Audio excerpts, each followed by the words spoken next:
Good afternoon friends. இன்றைக்கி ஒரு afternoon vlog தான் பார்க்க போகிறோம்.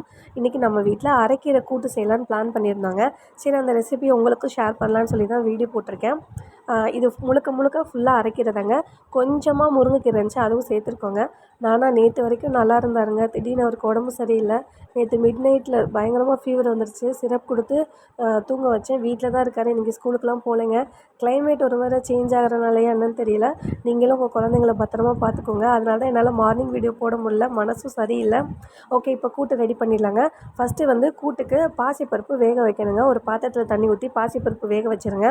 அது ஒரு பக்கம் வேகட்டும். இது அரைவைக்குங்க. தேங்காய், ஒரு பல்லு பூண்டு, சீரகம், சோம்பு கொஞ்சமாக சேர்த்துக்கோங்க. நாங்கள் எப்போவுமே ஒரு பல்லு பூண்டு சேர்ப்போங்க. நாங்கள் கூட்டு செய்யும் போதெல்லாம் கொஞ்சமாக தண்ணி சேர்த்து இந்த அளவுக்கு அரைச்சி எடுத்துக்கோங்க.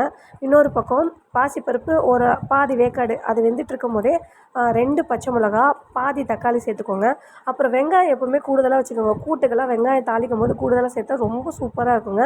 இன்னொரு பக்கம் பாசிப்பருப்பு நல்லா வெந்துச்சிங்களா, இந்த ஸ்டேஜில் நம்ம கீரையை கொஞ்சம் கொஞ்சமாக அலசி சேர்த்துக்கலாங்க. கீரை சேர்த்ததோட அதோடையே நம்ம அரைச்சி வச்சுருக்கோம்ல தேங்காய், அதையும் சேர்த்துக்கலாம். தேங்காய் விழுது, அப்புறம் ஒரு பிஞ்ச் மஞ்சத்தூள் சேர்த்து நல்லா வேக விட்டுருங்க. இப்போ நல்லா வெந்துருச்சுன்னு வச்சுக்கோங்களேன். அடுத்து வந்து நம்ம வச்சுக்கலாங்களா. இப்போ ஒரு பாத்திரத்தில் வந்து எண்ணெய் ஊற்றியாச்சுங்க. கடுகு போட்டாச்சு, சீரகம், காஞ்ச மிளகா ஒரு 4 சேர்த்துக்கோங்க, அப்போ தான் நல்லாயிருக்கும்.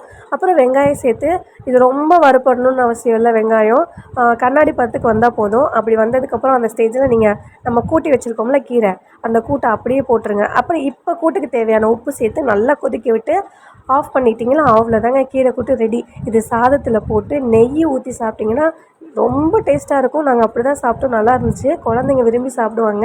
நீங்களும் உங்கள் வீட்டில் ட்ரை பண்ணி பார்த்துட்டு எனக்கு மறக்காமல் சொல்லுங்கள். ட்ரை பண்ணிட்டு சொன்னிங்கன்னா தானே எனக்கும் தெரியும், ஓகேவா, டிஷ் எப்படி இருந்தது அப்படின்னு. ஓகேங்க, வீடியோ பார்த்ததுக்கு ரொம்ப ரொம்ப நன்றிங்க. உங்களுக்கு எங்கள் வீடியோ பிடிச்சிருந்தா லைக் பண்ணுங்கள், ஷேர் பண்ணுங்கள், கமெண்ட் பண்ணுங்கள், சப்ஸ்கிரைப் பண்ணுங்கள். நாளைக்கு பார்க்கலாங்க.